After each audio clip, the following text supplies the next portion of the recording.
right, fire it up. Just do your thing here, bud. Nobody's any better at this than you are. Have fun, take a deep breath. Give them hell at the end. You like to? Fight like hell like we do every week. You are the best here. Brett, be affirmative. You told me to get on. Info. Ready. Ready. Slow. Green, green, green. Lock it down, lock it down. I'm destroyed, and I just got drove through like 6 times on the 14th. Oh, excuse me, thank you. That is the stupidest thing I've seen in my career. Literally. Everything you described is accurate. Haven't even finished the second stage yet. Half the field's wrecked. Hell yeah. 11 got it. Rowdy there, Matt. Good job, pal. Thanks, man. Good job all day. Great work, my man. Great work. Keep putting yourself in position. We'll win our share, right? We got one back today, brother. Good job. 10-4, great job, guys.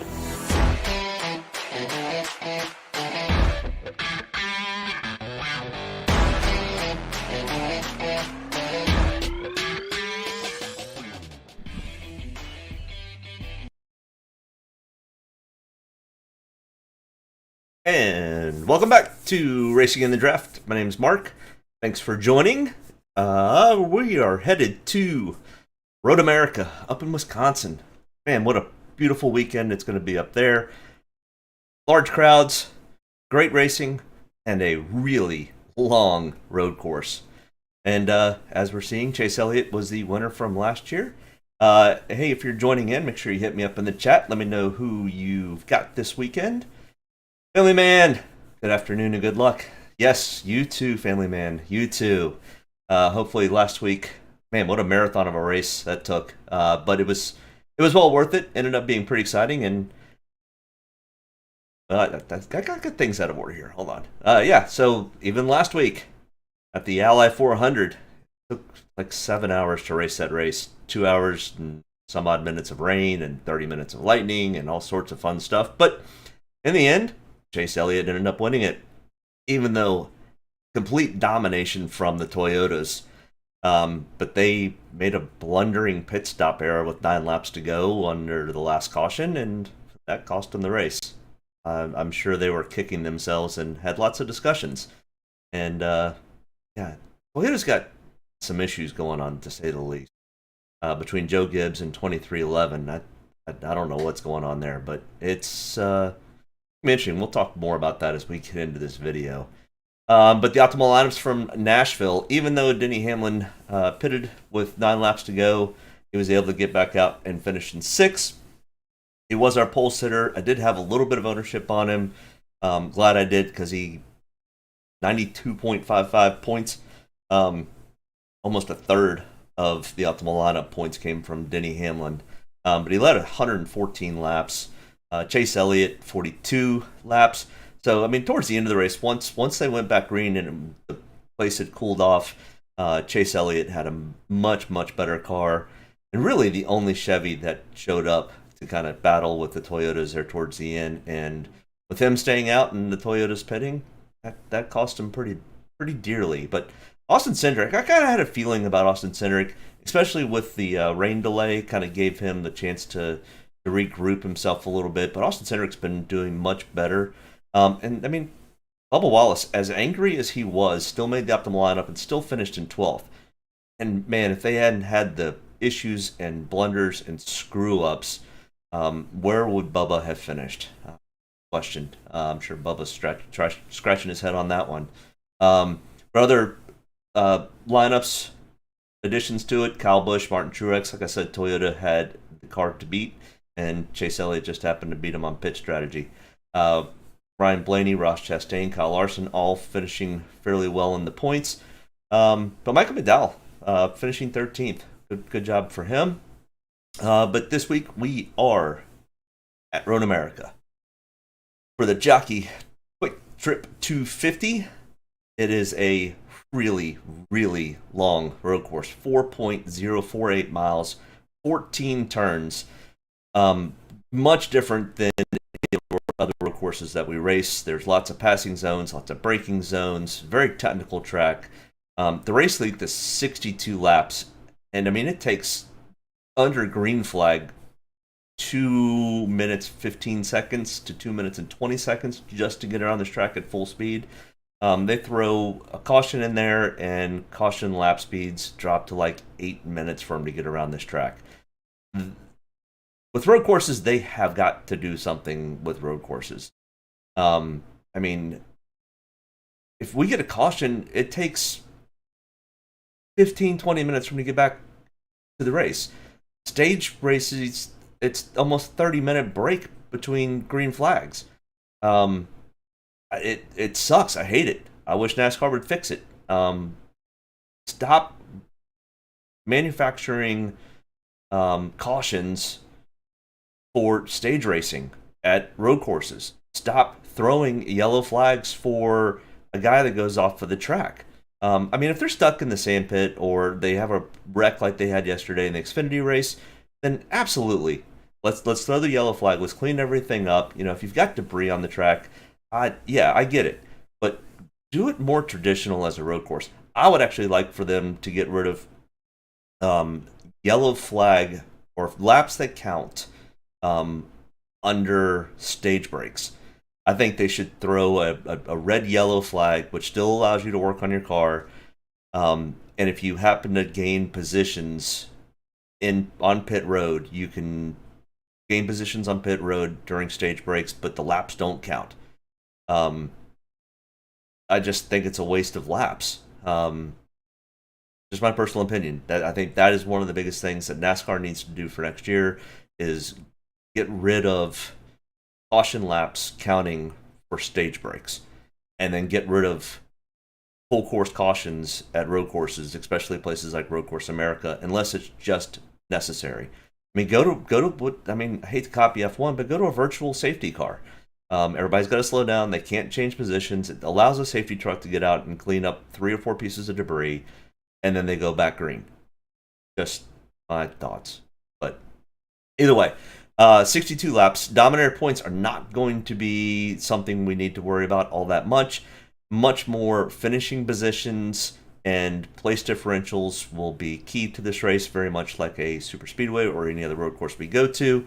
I mean, 43.4 Dominator points. Unless somebody like Chase Elliott literally goes out and leads every lap, I mean, that's only 15 extra points. But if he's that fast, he's going to have some fast laps involved too. So, I mean, fast laps are the key to Dominators. But we're not going to be concerned with that. We're looking at who's going to finish in the top 10, maybe even top 12, who's going to come from the back.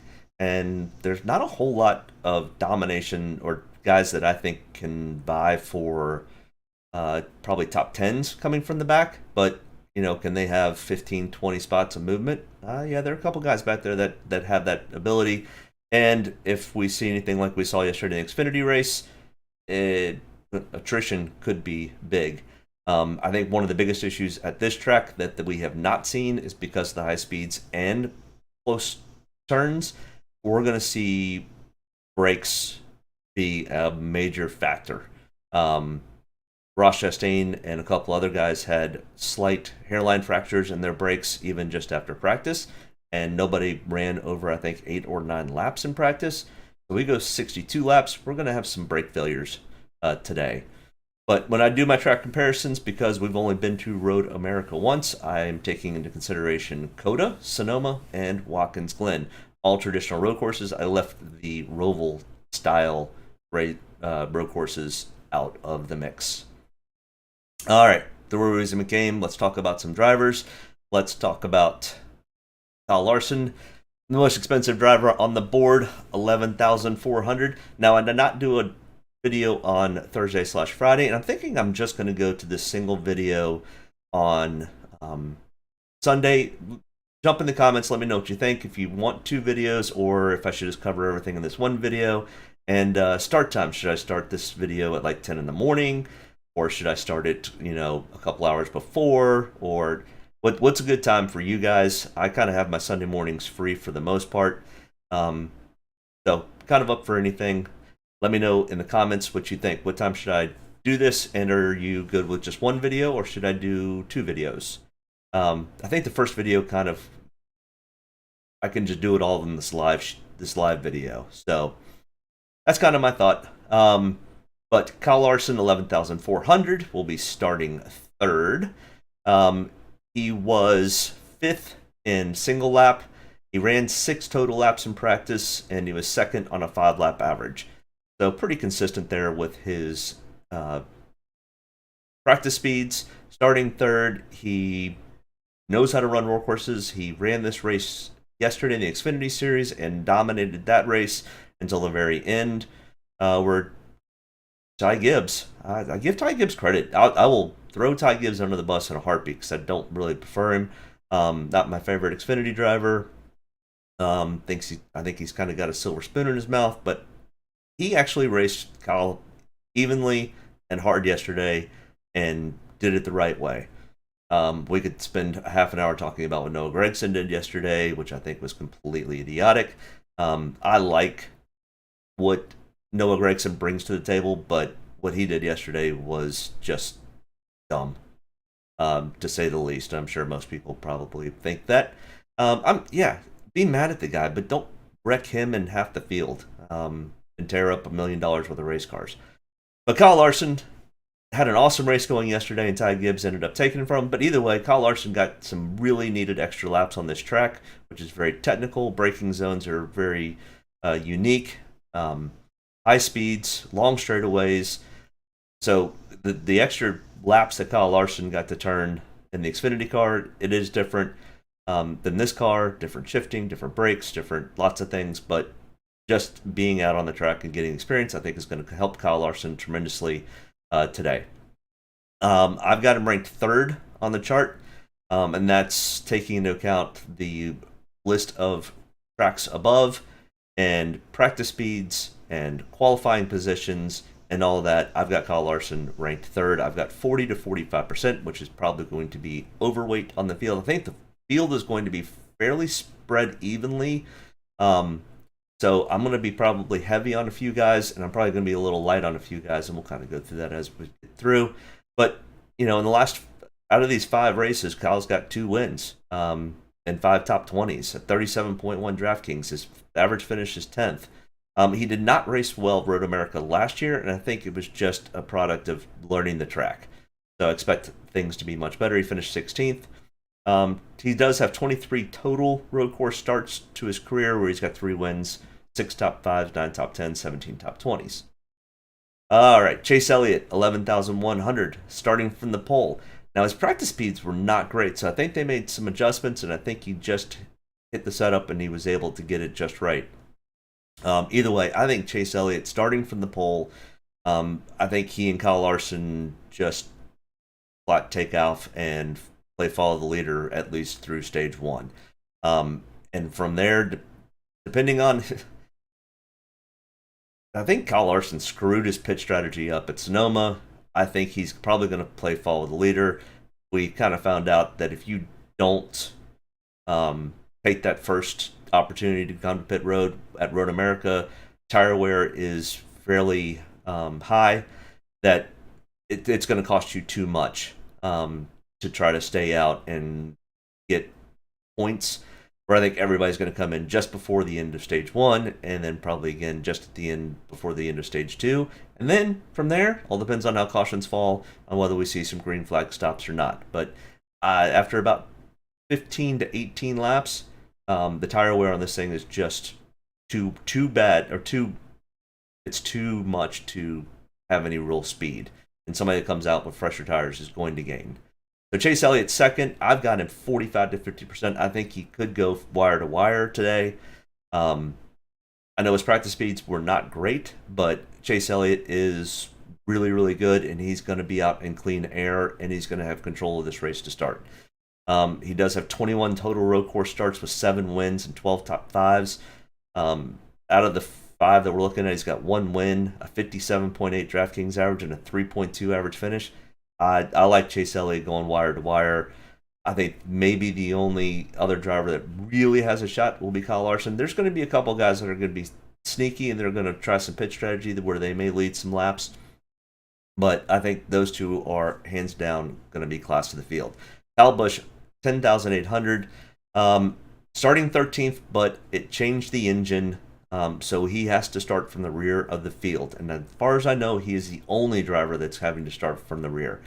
And is it possible to get up? Absolutely.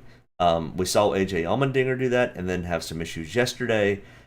So, I mean, AJ had an okay day. It was not an AJ Allmendinger-esque style race. Cautions didn't fall where they needed to for him, and a few little slow pit stops. But I do not like the fact that Kyle Busch is going to have to come from the rear. He was 22nd in practice speeds. Toyota, in general, is off again at a road course. They were off at Sonoma. They were off at Coda. I think they're a little bit better than they were at both of those, at least practice speeds and listening to the drivers and their interviews after practice and qualifying. But I just don't trust Toyota right now to do anything correct, and especially at a road course. They're just not where they need to be. So I think out of my 40 lineups, I think I might have him in 1 or 2 lineups just for that sheer chance that Kyle Busch just has a Kyle Busch kind of day. But I just don't see it. The tire wear attrition is too high. He's going to have to pull something really, really crazy out of his hat to really get something worthwhile. And I'm not sure he gets back up much better than where he's starting. And he's probably going to be more middle of the pack. I think he's just going to get too mired. I know it still says a rank of 4th. It's just the way the algorithm sets it. I don't take into account when I do that ranking system when he gets reported to go to the rear. And I just sit here and tell you, hey, he's going to the rear and I don't like it. So I'm way, way off on Kyle Busch. Now, if he were actually getting the opportunity to start 37th on the field and was posted that, then it'd be a different story. But because he's got to take that 13th starting spot, I don't like it at all. He does have 3 wins on road courses. I mean, you can see here he's 14th in 5-lap averages on practice, 22nd in 1 lap. So he didn't have great speed. Now, was that an issue of the engine? I don't think so, because once we get down to the other Toyotas, you'll see that they're not that fast. Ross Chastain, 10,300, starting 12th. He was 3rd on practice speeds. Did not do a full 5-lap stint, so no 5-lap average for him. But he was 3rd fastest, which is probably enough. Starting 12th, we got some PD upside. I think Ross Chastain easily gets himself into a top 5 situation. If he can hold on to it, that's going to be awesome. I've got him in 35 to 40% of my lineups, and I think he probably is, well, he's ranked number 1 on my ranking system. 14 road course starts with that 1 win at Coda earlier this year. He's got a 6-point average finish out of the tracks we're looking at, and a 48.5 Draftkings average. So I like Ross Chastain today. Do I think he has a chance to go beat Kyle Larson and Chase Elliott? Possibly, but not. I don't think it's going to be that. I think he's going to be a top 5 contender, or at least a top 10, which is probably going to be enough to get us close to the optimal lineup if we can fit it all in. These guys are pretty expensive, so it's a little tough. Denny Hamlin, 10,200, starting 14th. His practice lap, 1 lap was 28th. He was 17th on 5-lap. I mean, once again, just that they don't have great speed. Plain simple. I'm going to have him in a couple lineups just to be there, just in case. But I'm really faded off of Denny Hamlin in most of the Toyotas today. He finished 5th in this race last year, but the Toyota's a different car, and they just haven't figured it out. And they just keep screwing everybody's pit stops up. Martin Truex Jr., I've got a little bit more ownership in. He was 18th in single lap and 15th on 5-lap. So, I mean, once again, we're just not showing any real speed out of the Toyota camp here. He is much better at road courses than probably anybody else at Toyota. So that's why I've got him in a few more lineups, but I'm still probably off compared to what the field's going to be today. Joey Logano, I mean, even the Fords, some of the Ford drivers don't look awesome today. I think it's going to be a Chevy-style race. But Joey Logano, 9,400, starting 18th. He was 23rd in 1-lap speeds, 13th in 5-lap average. He does have 1 win in a road course, but not in the last 5, where he has an 18th place finish.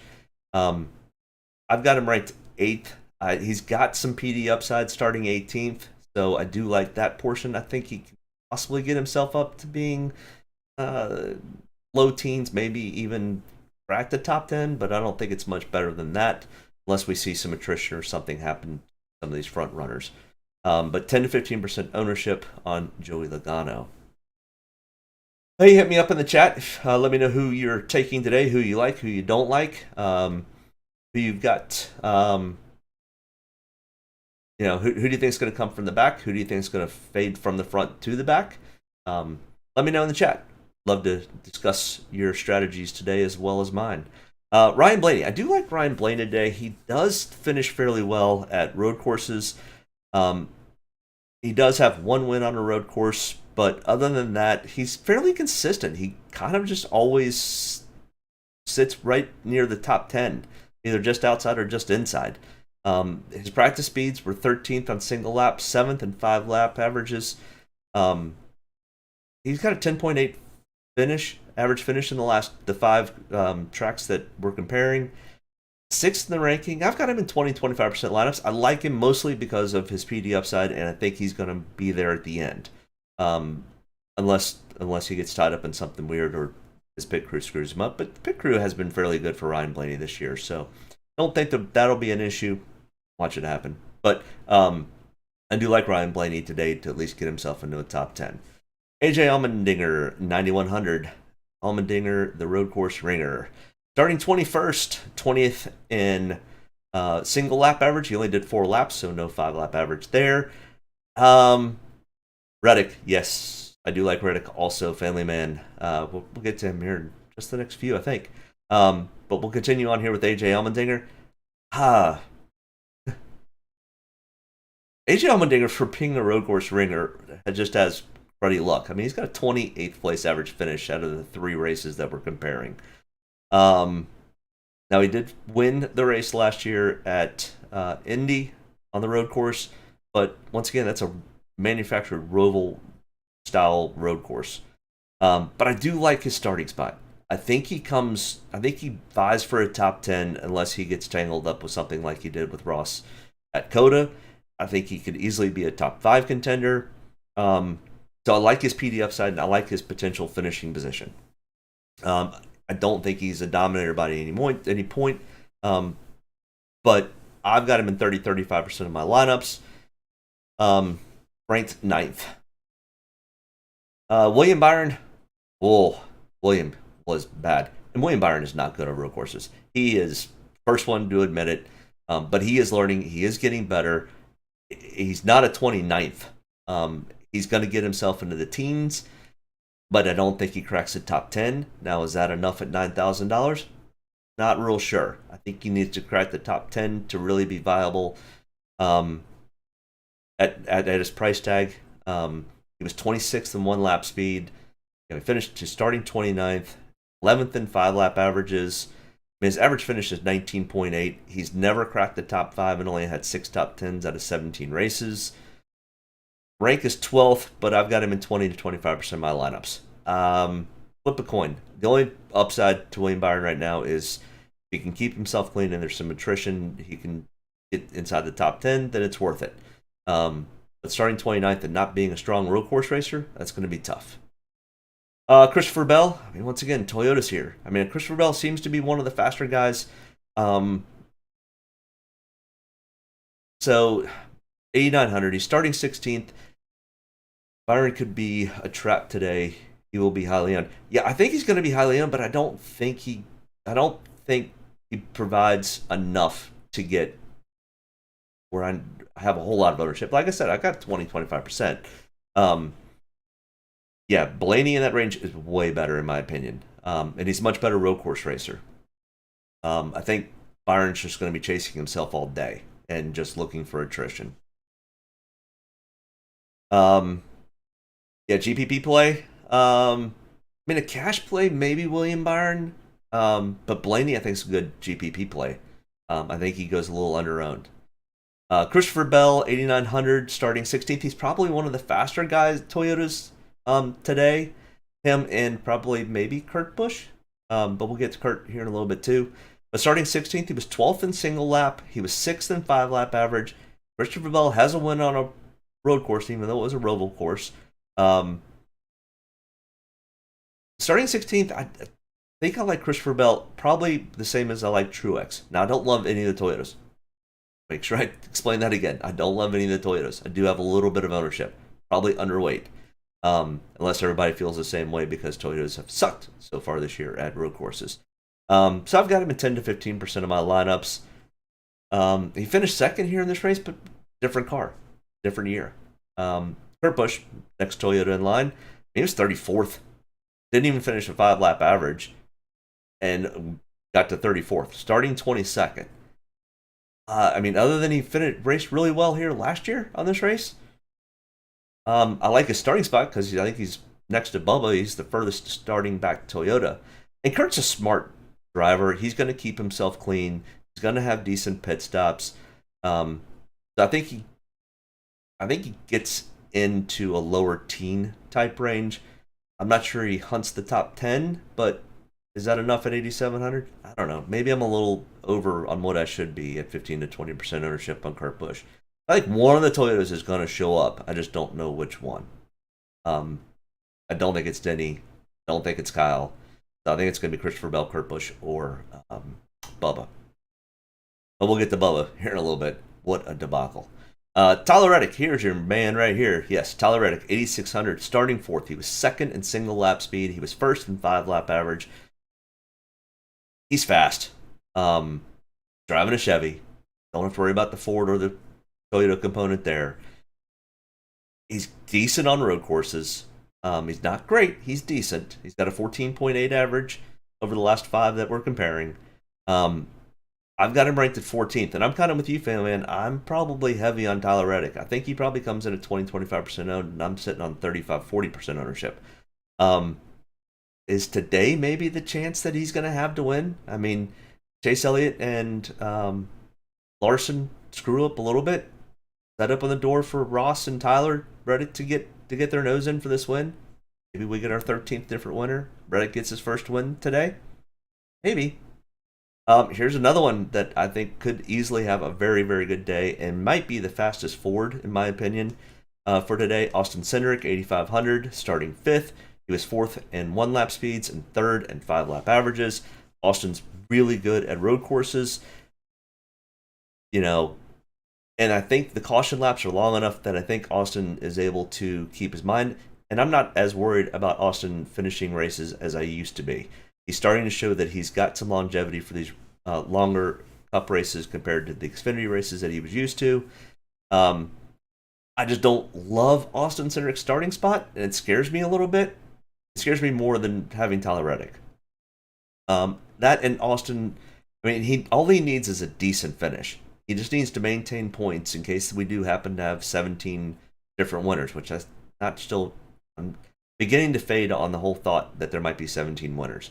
I think Austin probably is safe for the playoffs, but I think he just he might be one of those to get some big bonus points. Might stay out at the end of stage 1 where everybody else comes in and pits, so he could get that first spot and get some points. Do you think we play 2 drivers 69,000 or less? That way we can fit into too strong. Yeah, most of my lineups have at least probably 2 of the high end. Kyle Larson, Ross Chastain, Reddick, those types of guys. Yeah, I think you definitely have to have at least 2, if not potentially 3, of your 69. And there's some value down there, and there's some guys that I think could provide some value and decent points. But back to Austin Cindric, I think he may run this race differently from everybody else, and I think he tries to get stage points. It's just my kind of thought process. I think it's a safe play for Austin, and then he comes and ends up finishing 10th, which doesn't do us any good for Draftkings, but it ends up having him a good, decent points day. Chase Briscoe could easily be one of the other top Fords. He was first in practice. He is starting second. I don't like Chase Briscoe's starting spot. That's my only problem with Chase Briscoe is he's starting second. And he's got Chase in front of him and Kyle Larson behind him. On the start, Chase and Kyle will be tied up front to rear, where you've got Briscoe starting outside pole and then Tyler Reddick starting behind you. I think Chase Briscoe ends up going to third and kind of holding score there and just kind of following the leader. So the only issue I have with Chase Briscoe is his starting spot. I think there's no real where for him to go but down, especially with what's around him. I think he, could get himself a top 10, but I don't love the fact of where he's at for his starting spot. I think there's too much PD downside. Alex Bowman, starting 8th, 15th. Alex Bowman is really starting to show that he has got he's become a pretty good little road course racer. I don't think he's at the caliber of a Chase Elliott, Kyle Larson, AJ Allmendinger types, but I think Alex Bowman probably could easily stay in the top 10, maybe hunt for a top 5. Did not run a 5-lap average, but was 15th in single lap during practice, which is okay. I mean, when you first hit the track and you only do 6 laps, how much can you really change? I mean, he changed enough to qualify 8th. He's got a 14.4 average finish. He was racing really well at Coda before he had the issues. I don't know. Alex could be sneaky because I'm off on Alex when I did my lineups. I just had other guys around him that I wanted more. But Alex could be a play, and it could be kind of a sneaky play. I think he might come in 10% or less owned. So if you're looking to differentiate your lineups, Alex Bowman might be a play. I don't know. I said I didn't go with 0%, but I probably have him in only 3 or 4 of my lineups. Kevin Harvick, 8,100, starting 28th. I think this is a trap play. Kind of like you thought Byron may be a trap play. I think Kevin Harvick could be a trap play also, but Kevin Harvick's a better road course racer than William Byron.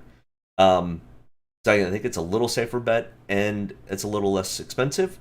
So at 8,100, starting 28th, his practice speeds were not great either. He was 32nd in single lap and 20th in 5-lap averages. But I think Kevin kind of runs and keeps himself clean and ends up, in the lower teens. He might even sniff a top 10, which is probably enough to say, yeah, I like that.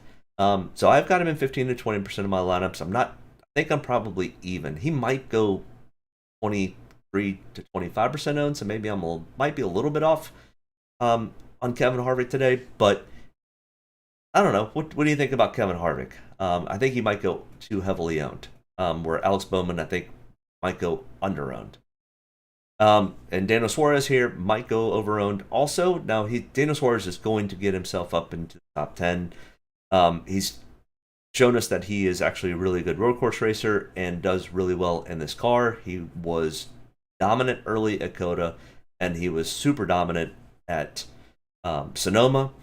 So I think if Daniel Suarez can keep himself clean, I think he buys for a top 10, maybe even a top 5. He was really good at both of those tracks this year. And he's got a decent amount of momentum on his side. Yeah, I think he proved himself to everyone that he can do this. Now he's got to back it up. But at 7,700, he was 10th in single lap. He was 5th in 5-lap average during practice. He qualified 17th, which gives us an opportunity for a little bit of PD upside. And potentially even get himself into the top 5, maybe even shoot for a win if Chase or Kyle end up having an issue. Kyle Larson has an issue. So 15 to 20% ownership on Daniel Suarez, 16th in the rankings. So yeah, I like Daniel Suarez. I think I like Daniel Suarez more than I like Alex Bowman. I think Alex Bowman may fade away, but I don't know. Eric Jones, 7,500, starting 27th. Fish, go Kyle Busch. Not from the rear. Not at this track, dude. No way.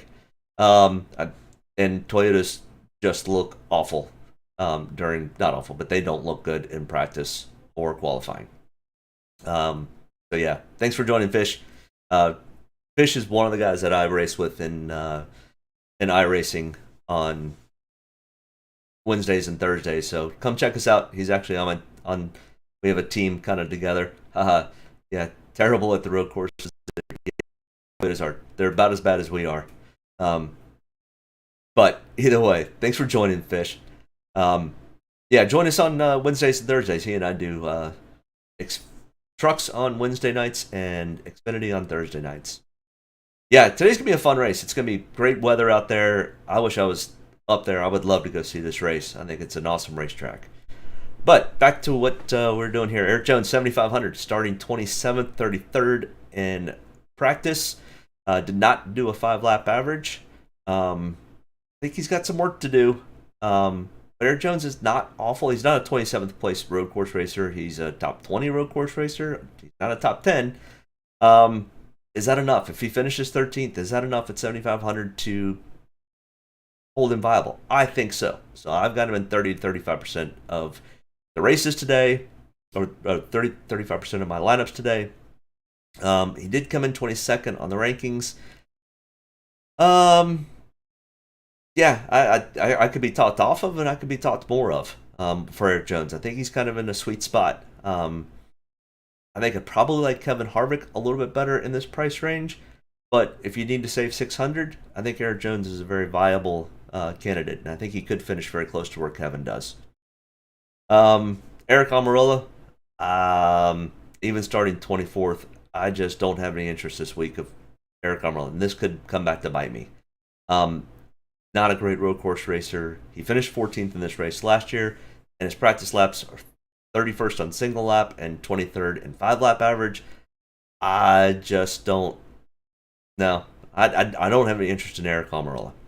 If you do, I think starting 24th, I think he's got a little PD upside. I don't think it's enough, though. I would rather take an Eric Jones at this price range. I think there's much more potential of getting himself up into the top, at least in the teens, where I think Eric Almirola just kind of hovers there. So this one might be the one that bites me today, but I'm willing to take that chance. All right. Ricky Stenhouse Jr. starting 33rd. His practice speeds were not great either, at 27th and 18th in 5-lap averages. But starting 33rd, Ricky Stenhouse Jr.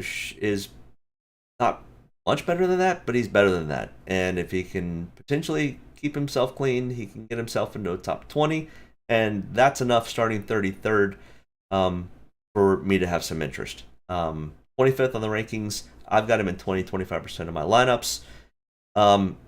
Here's an interesting fact over here.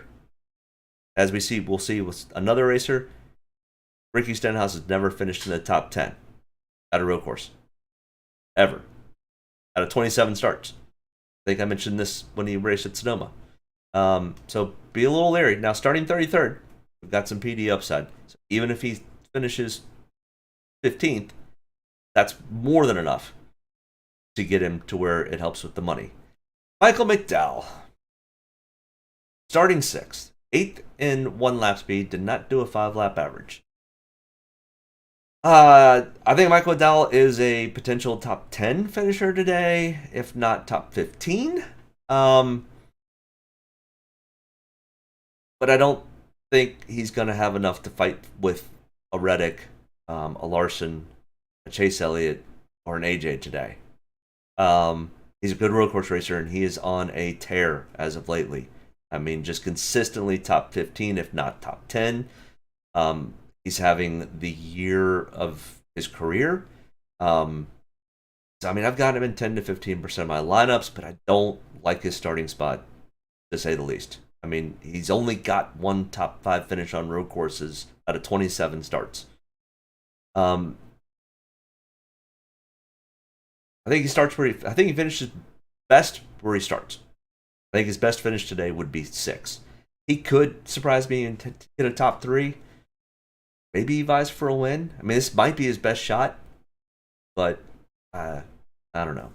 Brad K, 6,600, starting 11th, 19th on single lap, 8th on 5-lap averages. Brad might be turning the corner here. He's had a couple of decent weeks and decent races, showing some decent speed here at this track. He finished 13th here last year. It's kind of like Michael McDowell. I think he's going to finish where he starts. Or somewhere close to that, not far off. I don't think he hurts you, and I don't think he helps you enough. Is kind of my thoughts on Brad. where Brad's going to be an interesting pick is when we get to Daytona for the final chase race of the year before they go to the chase. So, I mean, I've got 10 to 15% ownership on Brad. That's probably going to be even, I think, with the field. Starting 11th, I think he's just a little too far up, in my opinion. Oh, Bubba. What to do with Bubba Wallace? Starting 25th. You're the furthest starting Toyota. You showed good speed early at Sonoma until you blew up. You had good speed at Coda, and your wheel came off. And you've had 7 loose wheels this year. I don't blame him for being frustrated. Now, should he have gone overboard like he did on his radio this past week?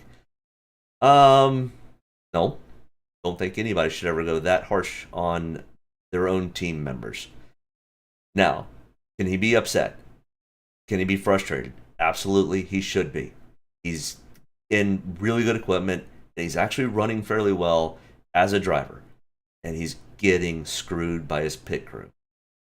Starting 25th, he was 16th in single lap, 12th in 5 lap average. Bubba Wallace, if his pit crew doesn't screw him up this week, he could vie for a top 10. If his engine doesn't blow, he could vie for a top 10. But my guess is his pit crew is going to screw him up again this week. I don't. Nothing has been proven to say that they won't. But I do have him, and I'm going to be overweight on Bubba Wallace. I think he probably comes in at 10% owned, and I've got him at 25 to 30%. So I'm going to jump on his crew gets their crap together, and he doesn't blow up an engine. Thought process here, and so between this and Eric Almirola might be making my own bed or potentially winning me some money today. So you could easily talk me off of being 25 to 30% ownership on Bubba Wallace, especially driving a Toyota, because they suck this week and at road courses. Sorry to be harsh, but it's the truth. They just are not good at road courses this year. They're getting better, but they are not good. Chris Buescher. Oh, wow. Chris Buescher is going to be interesting today. I like Michael McDowell. I don't love your starting spot. I wish you were starting further back because I think you're going to finish in the top 10. I mean, he was super fast at Sonoma. He's a good little road course racer. I mean, unlike some of these other guys where Ricky Stenhouse hasn't even cracked the top 10, Chris Buescher at least has 3 in 22 races on road courses. Starting 7th, I just wish he wasn't starting 7th. Now, this 27th on 5-lap average, I think he was on a cool down on his 5th lap, which really dropped him because he was 6th fastest in single lap. So this 27th in 5 laps, I think, is an anomaly. I think he just had a slow cool down lap when he finished with his 5-lap average. I've got him in 10 to 15% of my laps because there is a potential he finishes top 3 or shoots for a win. But I think you start where you finish here. And is that enough? At 6,300? Yeah, probably. So maybe I need a little more ownership on him. I don't know. I'm going to stick probably with it, though. Austin Dillon, 6,200, starting 20th. I mean, right here with Eric Almirola and Ricky Stenhouse Jr. and the rest of them with 24 starts on road courses and has never got to the top 10. Now he's consistently finishing, for the most part, top 20. He's got a 12.2 average finish. So damn if he's not finishing between 10 and 15th. Starting 20th. Is that enough? If there's any attrition, probably at $6,200. I've got him in 15 to 20% of my lineups. Finished 11th here last year. Single lap 17th. 9th in 5-lap averages. Possibly. Like I said, I've got 15 to 20% ownership.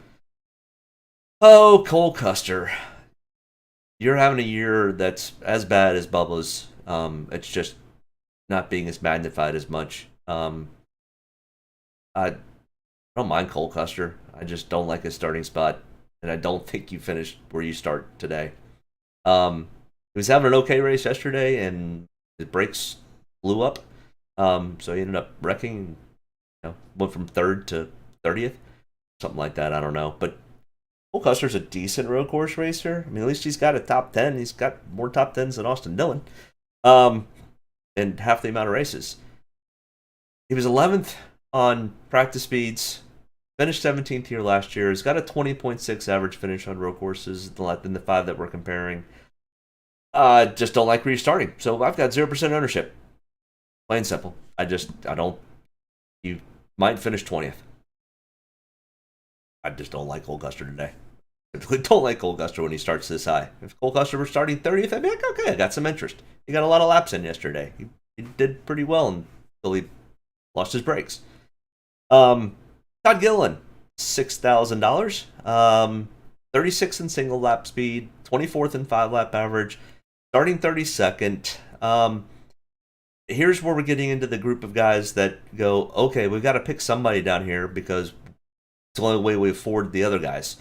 Starting 32nd, Todd Gilliland's got the equipment to get to the end. So shouldn't be an issue with the car not making it to the end. His pit crew is going to be fair to average. Can there be some attrition? Absolutely, there's going to be some attrition today. We're getting down to it where these guys need to win or they're not going to make the chase. Todd Gilliland's not in that boat. He's not shooting for the win. He's shooting to get good finishes, and I think that and this track is so long. Did anybody see Jesse Iwuji yesterday? No, Jesse Iwuji is just, I don't mind the guy, but he's got to go and race at tracks like South Boston, Motor Mile Speedway in Montgomery County, or he just needs to go race some short tracks and some late models and street stocks and learn how to race a race car, because Jesse Iwuji just doesn't know how to race a race car. He's so bad that he was able to stay on the lead lap yesterday because it's 4 miles long and they had a lot of cautions. But because he did that, he ended up finishing like 22nd, his best finish of the year. All because of attrition. Vincent, how you doing? Thanks for joining in. Who you got today? Who's your favorite? Who do you like? Who do you dislike? Give me your thoughts. Todd Gilliland, not going to win the race. But can he get himself with some attrition into a top 20? Maybe. And that's enough at $6,000. I've got him 5 to 10%. I think Justin Haley's a much better play at 5,900. Starting 34th, he's teammates with AJ Allmendinger. He's been getting better and better at road courses. And at least he's got a top 10. Starting 34th. Now, if we'd flipped the script, and this was Cole Custer, we were talking about starting 34th, I'd have 25 to 30% ownership. I think Justin Haley is as good of a road course racer. You got Denny Hamlin. Good luck with that. The Toyotas are not good on road courses this year, and they didn't have any speed in practice or real qualifying yesterday, but hey, maybe they'll come to the track today and surprise us all. But I am off on most of the Toyotas. But hey, we all get to put our own lineups in, so good luck with that. I just don't. Toyotas I don't have any interest. That and they're starting in the teens, and I don't think they get any better than that. I don't think they sniff the top 10. Watch the Toyotas come out and just dominate this race and make a laughing fool out of me. But either way, Justin Haley at least has, back to Justin Haley, starting 34th at 5,900. He's been coached by AJ Allmendinger. He's doing much better at road courses. I mean, heck, he finished 25th in this race last year. He's got a 21.5 average road course finish. I'll take that all day at 5,900, starting 34th from Justin Haley. The car is going to make it to the end. He's got a good pit crew. I've got him in 25 to 30% of my lineups. I think he probably goes heavily owned at starting 34th. Ty Dillon starting 30th at 5,500. He was 9th in single lap and 4th in 5-lap averages. I don't know what he did in his qualifying lap, but I completely missed whatever he did to start 30th. If you were that fast in practice and 4-lap average, or 4th and 5-lap averages, I mean, once again, here we are. Never finished in the top 10, though. But he's got 4 top 20s. Yeah, starting 30th, I don't mind Ty Dillon. I like Justin Haley better than Ty Dillon, but I've got to differentiate my lineups. So, flip flopping between those two, I'm okay with. Joey Hand.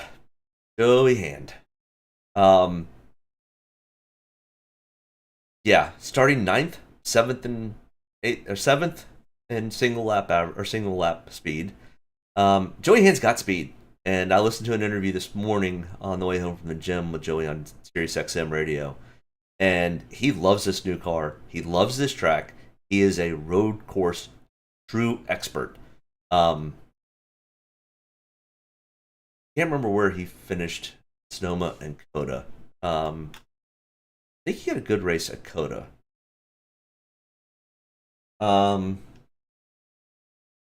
Coda, Joey Hand. He sucked. He finished 35th. Sonoma, Joey Hand.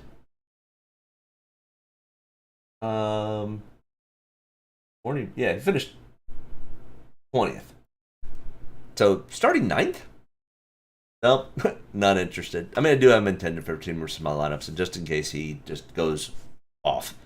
But, hey guys, I've got lots of people watching right now. Hit me up. Who you got? Who you like today? Who you not like today? But Joey Hand, you like him or not? Is he starting too far up? I think he's starting too far up. I think he potentially has a top 20 today. This is the third race in this new car for him. Maybe. He likes this racetrack. He's won here before in Trans Am. Yeah. I don't like his starting spot, though. So, I do like his price tag. I do like that part. I think he finished 20th at Sonoma. Yes, correct. Yeah, 33rd in the ranking. I've got him in 10 to 15% just because I didn't want to completely and utterly fade him, but I don't like his starting spot. I think he finishes 18th, 17th. Corey LaJoy, starting 35th. Now, if Joey Hand was starting where Corey LaJoy would, be a completely different story. Starting 35th, you don't have much further to go back, and there's some other drivers that are going to go behind you. Even though you've got a 24.2 average finish over the 5 races that we look at, 11 road courses, he's got 3 top 20s, no top 10s. Corey LaJoy, just keep your nose clean, stay on the lead lap, don't have any issues. You get a top 20, and you've made it well worth the day at $5,100. So I've got 25% ownership. We've got 11 people watching now. Hit that like button. Let me know you like the content. I've got 3 likes currently out of 10 people watching, so hit that like button. Or if you don't like it, tell me you don't like the content. If you don't like it, sorry, it's free. I think it's hard to pick Haley or Ty Dillon. Ty was fast in practice, has piqued my interest in him. Yeah, I mean, Ty was very fast. Why do you think it's hard to pick Haley? I think it's an easy pick. Starting 34th? I think he's got a lot of room to go up. I mean, we've got some people like Harrison Burton, who, will stay on the lead lap, but he's not even close to being a road course ringer. And he's starting 23rd. No interest. He's starting too far up. I don't think he improves his position at all. Cody Ware, he has an average of 30.5 average finish. Never gotten a top 20, starting 31st. I think those guys easily pass. I think Haley and Ty Dillon easily finish in front of Cody Ware, Harrison Burton. As long as that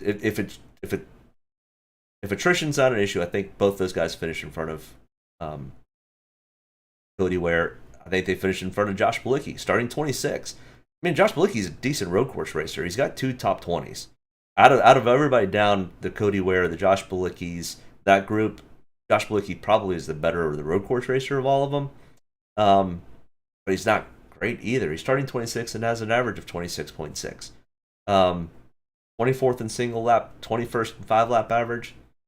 I mean, he's probably going to start where he finishes, but that's not good enough to what I need. I need Josh Bilicki to get a top 10 if he's starting 26. If he were starting 36, I'd need him to finish 20th at 4,700.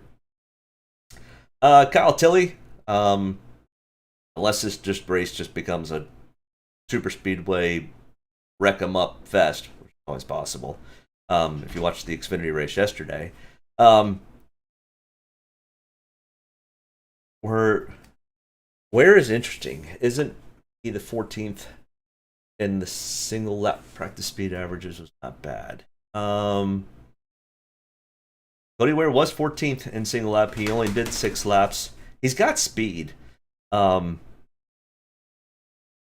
I mean, maybe starting 31st. He's got some PD upside. I like Cody Ware more than I like Josh Blicky. I mean, I do have him. I think in 1, maybe 2 lineups.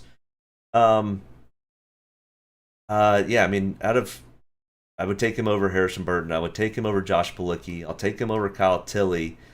This one intrigues me because this is literally his only job is to do road course racing in this next gen car. Starting 36, he's going to be better than Kyle Tilley, but he's not going to be super fast. But if there's some attrition at 4,500, I do have 5 to 10% ownership. Typically, I wouldn't even hunt down here this low for anything. And I'm taking it just as a possibility that this is a high attrition race. I don't think he gets any better than 25th, but at 4,500, it afforded me to put 3 top tier drivers in my lineup, which never plays out well unless you're at a super speedway. So, thoughts on dominators? Even though we don't really have to get a dominator, ones that I really think are going to be the best chance of finishing in the top 4. Chase Elliott, Kyle Larson, Tyler Reddick, Ross Chastain are my top 4. My best place differential guys would be AJ Allmendinger, Bubba Wallace, William Byron, Ryan Blaney, Justin Haley, potentially a Kurt Busch. Don't really love that call, but Eric Jones and Ricky Stenhouse, I think, get maybe into high teens, top 20, maybe possibly a top 15, but doubtful. And then, some value guys. I think Joey Hand could be a value guy, but I think he has potential of getting us a finishing spot, which, I mean, as we see here in a second with our optimal lineups from the past, that's really what we're looking for. We're looking for people to finish in the top 10, maybe top 15. And if they give us some place differential, that's awesome. But optimal lineups from RoadAmerica last year was dumb. Their practices were all screwed up. So, I mean, Chase Elliott started 34th. I mean, Kyle Busch did wreck his car and have to go to a backup. But Chase Briscoe screwed up his qualifying. Austin Dillon screwed up his qualifying. It was easy. I mean, these guys could have finished in the low 20s and gotten us what we needed from them. And it was easy to fit. But I mean, Ricky Stenhouse Jr. finished 12th, started 38th. He's starting 33rd. Can he finish 12th again? I mean, if that's the case, he's going to give us 55 points, which puts him in the optimal lineup for his price. But typically, what we're looking at, 1st, 5th, 3rd, 9th, and Anthony Alfredo at 5,600 gave us the value, and Austin Dillon at 6,100. So you got to find 2 of these guys that are valued. I mean, up here, we had Chase Briscoe, Austin Dillon, Ricky Stenhouse Jr. So there's your case for getting guys under 6,900. I think you're going to have at least 2. And then I look here at Coda, and we had 1 at Michael McDowell. But we had no real high-end dominators. We also, the pricing was, in my opinion, really soft at Coda. We got Chase Elliott at 10,500. I mean, Ross Chastain, and this was kind of his breakout race in getting his first win.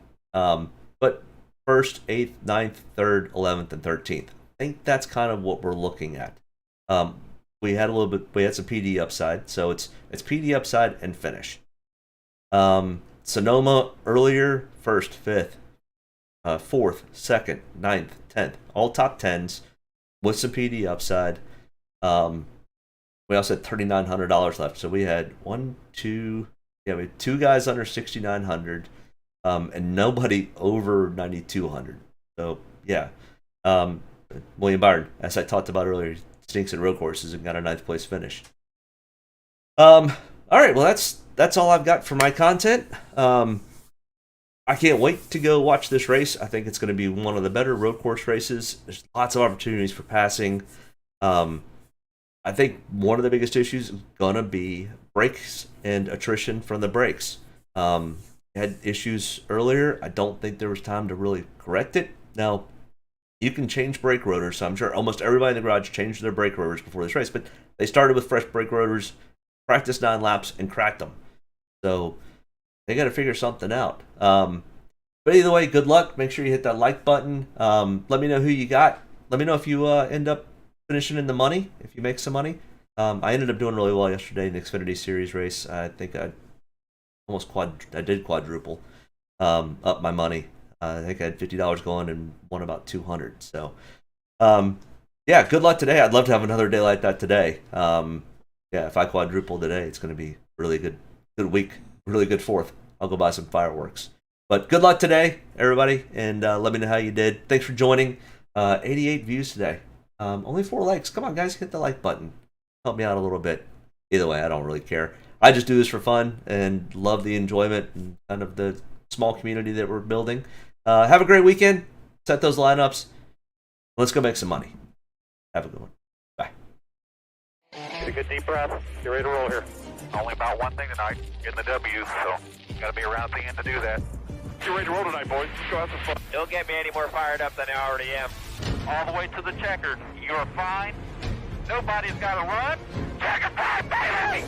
Hell yeah! Proud of you there, Matt. Good job, pal. Thanks, man. Good job all day. Great work, my man. Great work. Keep putting yourself in position. We'll win our share, right? We got one back today, brother. Good job. Great job, guys. Excellent work, my man. Excellent work. Thank you. Man, that's awesome. Set out with a goal, we got it here, bud. Thank you very much. Really proud of you, man. Drove your butt off tonight. We had the fastest car here, bud. Probably killed our deal there. Just feel like I gave one away. Yeah, boys. Way to rebound. Great job. Great job, bud. Really good job. Appreciate you hanging in there with us all weekend. What a weekend. Good job. Thank you.